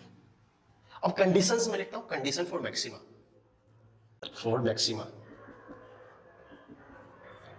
First condition होगा, हमने तो पहले बोला था क्या first condition, dy by dx, वो क्या होना चाहिए, dy by dx equal to 0। And second condition, the second derivative of y with respect to x less than 0। ये दोनों बहुत ही इंपॉर्टेंट कंसेप्ट हो। अगर किसी भी फंक्शन का मैक्सिमा होगा तो उसका first derivative 0 and second derivative 0 से कम होगा, तभी उस कंडीशन में, क्योंकि हमने क्या लिखा है, कंडीशन ऑफ मैक्सिमा, तभी वो फंक्शन का मैक्सिमा एग्जिस्ट करेगा। समहाउ हमें कभी कभी क्वेश्चन आ जाएंगे फिजिक्स में कि कोई फंक्शन मैक्सिमम है, मिनिमम है, तो हमको इस दोनों रिजल्ट को चेक करना पड़ेगा। इस कंडीशन को लेके हम लोग फिर इसके क्वेश्चंस देखेंगे, तो फिर हमको कुछ आइडिया लगेगा कैसे हम लोग इसको अप्लाई करते हैं। इसको पहले लिखिए, फिर हम लोग नेक्स्ट केस को चलते हैं। केस भी सिमिलर है, हमने देखा था कि मैक्सिमम केस का कंडीशन क्या होता है, हम लोग उसी को अप्लाई करेंगे अगेन, फिर वही कहानी है। यहाँ पे स्लोप क्या होगा, dy by dx equal to 0 होगा। If for maxima sorry minima, if f x to be minimum, that means condition for minima क्या होगा, सेम कंडीशन है। फर्स्ट क्या लेंगे, dy by dx equal to 0 and second condition होगा d2y by dx square greater than 0। एक यही difference है, in case of maxima it is less than 0, in case of minima is equal to greater than 0। हमको इस दोनों aspect को याद रखना है कि जब मैक्सिमा होगा तो उसका वैल्यू क्या होगा एंड कैसे अप्लाई करेंगे, और ये मिनिमा होगा तो क्या करना पड़ेगा, क्योंकि हमें फिजिक्स में सिंपल यही कंसेप्ट जानना है, मैथमेटिक्स में इसको डिटेल से करते हैं। इसको लिखिए, फिर हम लोग इसको और अच्छे से समझने का और कैसे अप्लाई करना है उसको कुछ क्वेश्चन के माध्यम से हम लोग मैक्सिमम हम लोग देखते हैं। particle position as a function of time is given as x is equal to 5t square minus 9t plus 3। find out the maximum और minimum, हमें पता नहीं कौन सा होगा, हम लोग कंडीशन पुट अप करेंगे ऑफ द पोजीशन कोऑर्डिनेट, जो उसका मैक्सिमम मिनिमम कितना होगा। अब देखो, सबसे पहले हमको क्या पता है, x का इक्वेशन दिया हुआ है, क्या होता है 5t square minus 9t plus 3। हमको क्या बोला था, कुछ भी मैक्सिमा हो मिनिमा हो जस्ट पुट तो करो, पहले क्या होता है, क्या बोला था पहले, dx बाई dt चेक करने का, क्योंकि जो फंक्शन करना क्या होता है 10t माइनस 10 इज इक्वल होगा ये, क्योंकि 3 का डिफरेंस क्या होगा, इसको लिख लो फिर से, आप कंफ्यूज हो जाओगे। 5t square D by D T 9t plus 3, इसको ऐसे लिख सकते हैं D by D T of 5t² dy dt of 9t plus dy dt of 3। हम लोग बहुत दिनों पहले से पढ़ते आ रहे हैं, कांस्टेंट का 0, 5 बाहर होगा, dt² dt माइनस 9 बाहर होगा, dt dt identity plus 0, t square कितना होता है 2t होगा, 5 इंटू 20 होगा, इंटू माइनस आइडेंटिटी 1 है। अभी हमारा क्या आ गया dx dt। इसको क्या बोला था अपने को, पहले 0 करना इक्वेट करने के साथ, इसको 0 इक्वेट करने का मतलब है कि dx dt क्या होगा 0, dx dt क्या होगा 0। तो इसको इक्वेशन पुट करो, 10t माइनस 9 इक्वल टू 0, तो t कितना होगा 9/10। ये तो हमारा फर्स्ट काम हो गया कि हमको जब 0 के तो t का समथिंग वैल्यू आ गया। अब सेकंड कंडीशन क्या था, इसका सेकंड डेरिवेटिव चेक करो। सेकंड कैसे करना था, d2x dt स्क्वायर, इसका मतलब d dt of this function dx dt। हमने अभी भी सेकंड डेरिवेशन पढ़ाया था, क्या लिख सकते हैं 10t माइनस 9 लिख सकते हैं यहाँ पे, dy dt of 10t minus 9 होगा। फिर इसको अलग सेपरेट कर दो, dy dt of 10t minus dy dt of 9, again constant का डिफरेंशिएशन 0, ये क्या बचेगा 10 बाहर dy dt, दिस इज 1, क्या आ गया हमारा 10, ये क्या है ग्रेटर देन 0। अब हमको इस इक्वेशन से आइडिया लग गया कि सेकंड डिफरेंशिएशन क्या है ग्रेटर देन 0 है। यहां से देखिए इसको next, d2x dt square is greater than 0, that is जो कितना है हमारा 10 है। इसका मतलब कंडीशन देखा ना, dx dt is equal to 0 and d2x dt square क्या है हमारा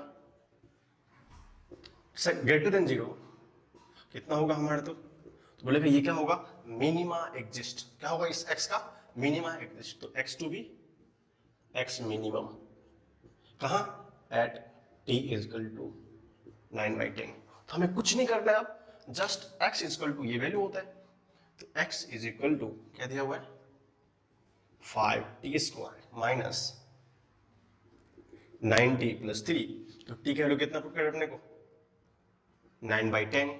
जब पुट करेंगे तो हमारा x क्या होगा ये मिनिमम होगा। सॉल्व करते हैं, 5 इंटू 9 का स्क्वायर 81, 100 का स्क्वायर 10 का स्क्वायर 100 माइनस 9 इंटू 9/10 प्लस 3, ये हो गया हमारा 20, 81/20 माइनस 81/10 प्लस 3। अब हम इसको सॉल्व करते हैं। अब क्या करें 2 से मल्टीप्लाई डिवाइड कर देते हैं, इधर ले लो, बेस सेम कर देते हैं हम लोग, इसको 2 कर दो, ये भी 2 हो जाएगा कितना, तो हमको कितना कि 20 बेस में 81 माइनस 162 प्लस 60। इसको सॉल्व करेंगे 41, इसको आप यहाँ पे लिख लीजिए, इसको यहाँ लिख दे रहा हूँ, कितना है हमारा 141 माइनस 162/20, बिकॉज 80 प्लस 60 41, 41 माइनस 162 कितना हो रहा है minus 21/20, this is the minimum. तो x मिनिमम कितना हमारा होगा माइनस 21/20। ये थोड़ा सा एक समझने का क्लोजर एस्पेक्ट में था। हमने क्या क्या किया, सारा प्रोसेस को मैं एक बार फिर से रिपीट कर दे रहा हूँ। x का फंक्शन था, फर्स्ट कंडीशन था मिनिमम x में होगा, चेक करो, फर्स्ट डेरिवेटिव करो, फर्स्ट डेरिवेटिव के dx dt 20 माइनस 9 आया। फिर क्या बोला, चेक करना रिक्वायरमेंट है क्या होगा, तो dx dt जब 0 के तो t का वैल्यू कितना है 9/10 आया। फिर सेकंड चीज करना था कि सेकंड डेरिवेटिव चेक करो क्या आ रहा है, सेकंड क्या 10, इट इज पॉजिटिव। तो ये तो क्लियर हो गया, ये फंक्शन कौन सा होगा मिनिमम फंक्शन होगा।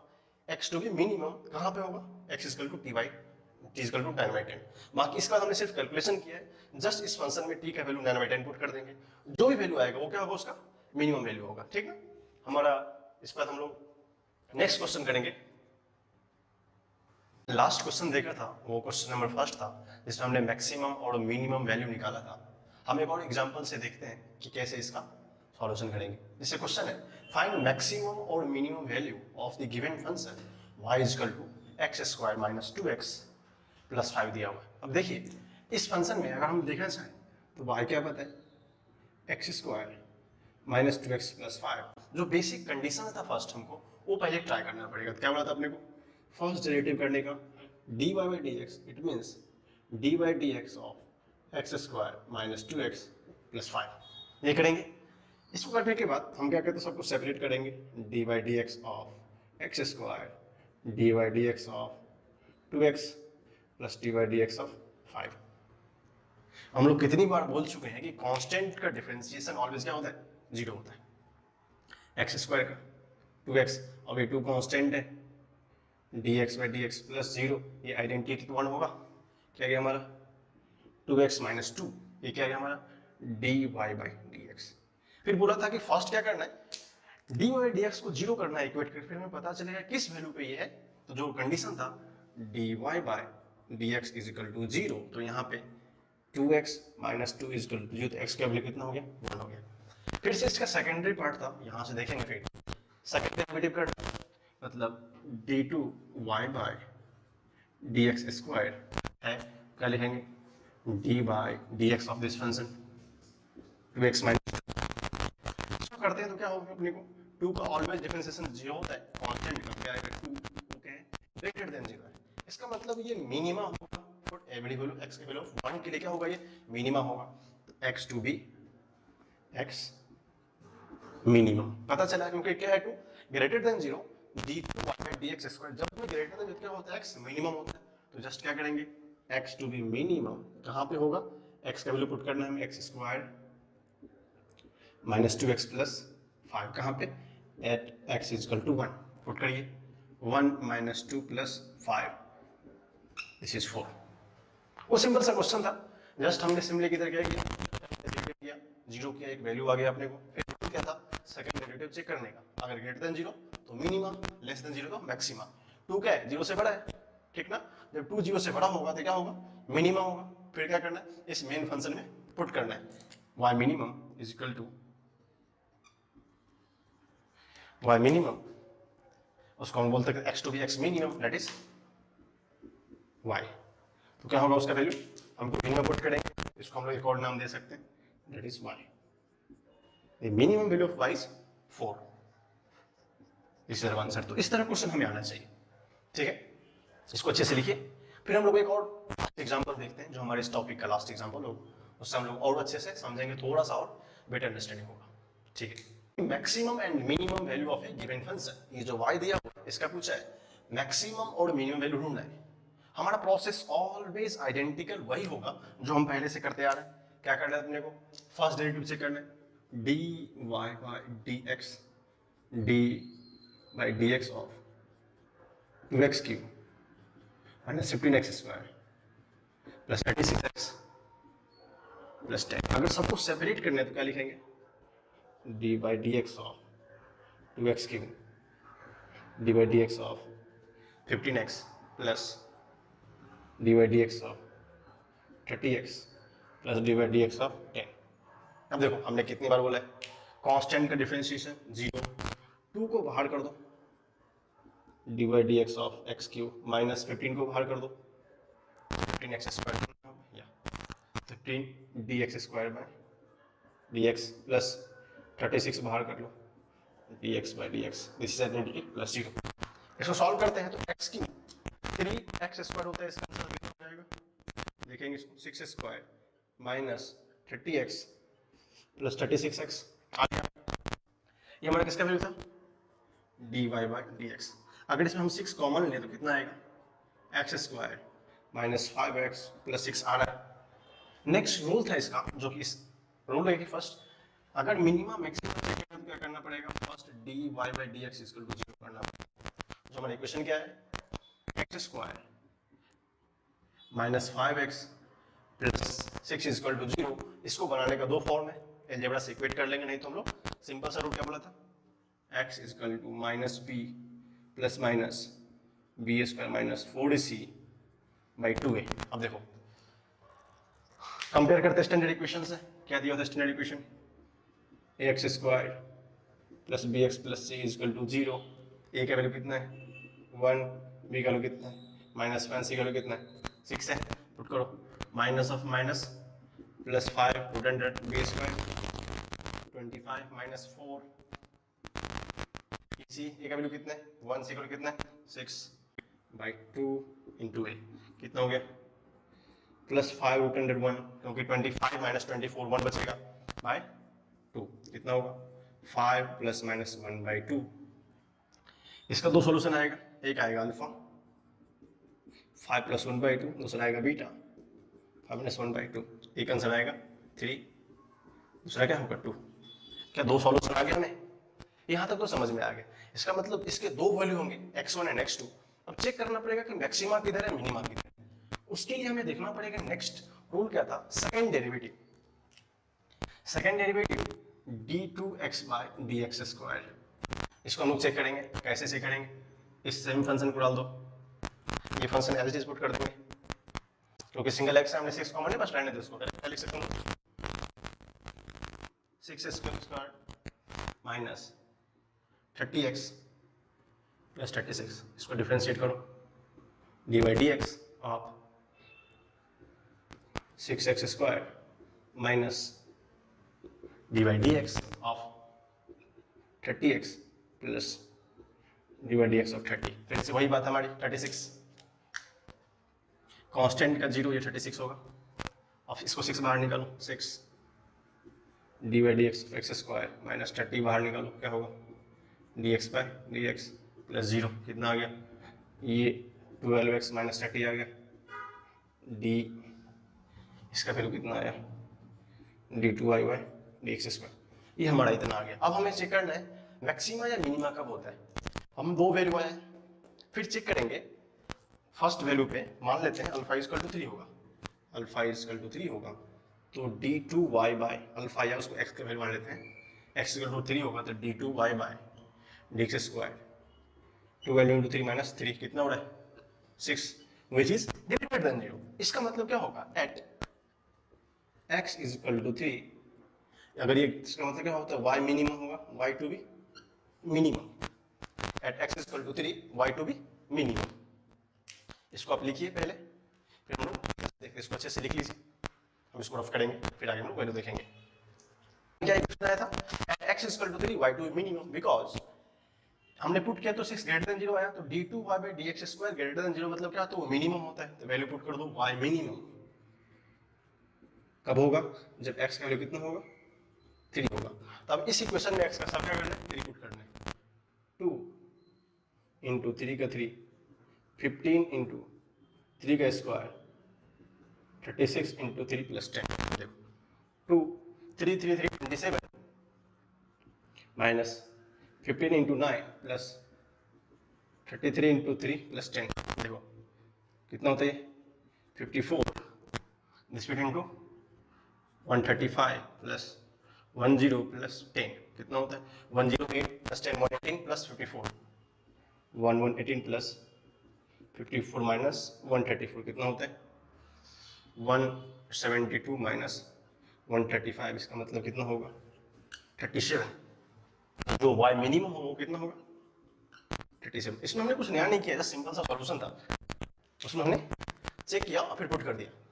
अब सिमिलरली क्या है सेकंड पार्ट पे होगा, जो सेकंड क्या पूछा मैक्सिमम, तो हमने x इक्वल टू 3 लिया था, अगर उसी क्वेश्चन में x इक्वल टू 2 पुट कर दो तो क्या होता है, अब हम देखेंगे। हम लोग इसको रफ करता हूं,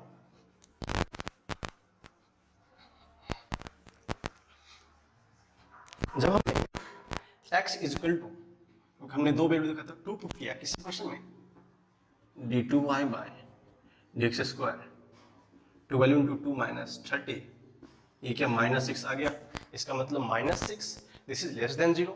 जब ये लेस देन 0 होगा तो क्या होगा, ये मैक्सिमम होगा, इसका मतलब x is equal to 2 y to be maximum, खत्म।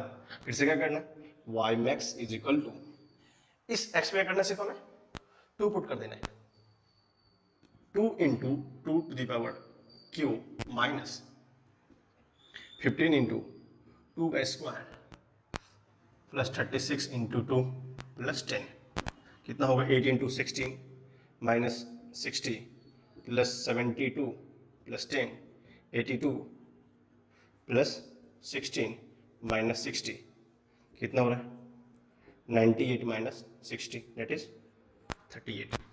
The value of maximum is 38। हमने देखा इन डिफरेंट मेथड से कि हमने ये थोड़ा सा बड़ा चला गया था क्योंकि हमें एक ही क्वेश्चन 2-3 चीज पूछ गया था, लेकिन हमको एक ही क्वेश्चन करने के बाद इतना आइडिया आ गया कि हम लोग कैसे कैसे इसको अप्लाई कर सकते थे। हमने इस फिजिक्स के पार्ट में अभी तक जितना चीज देखा, हर किसी को एक दूसरे टर्म से कोरिलेट करने की कोशिश की। छोटा सा मैथमेटिक्स भी दिया था, ये सब मैथमेटिकल पार्ट है, बट फिजिक्स में जो भी रिक्वायरमेंट्स होंगे, अब देखिए वैल्यू से ही पता चलता है, that is the maximum, that is the minimum. Minimum value 37 है, दिस इज मैक्सिमम 38 है, इसका मतलब 37 38 के बाद ही आता हो, that is the maximum value, that is the minimum value. तो इस तरह से हमने इस टॉपिक का बेसिक मैथमेटिक्स का जितना फिजिक्स में एप्लीकेशन था, हर एक पार्ट को little bye little in by parts touch किया और उसमें हमने क्वेश्चन को सॉल्व किया। आई होप आपने इस वीडियो को देखने के बाद आपको फिजिक्स का जितना बेसिक कंसेप्ट्स होंगे सब के सब क्लियर हो जाएंगे। So in lastly we are completing the topic of basic mathematics today. Our next plan will start the physics that is the original part of 11th। So once again waiting, thank you, and we're saying hope in the next lecture of 11th. Thank you, shukriya.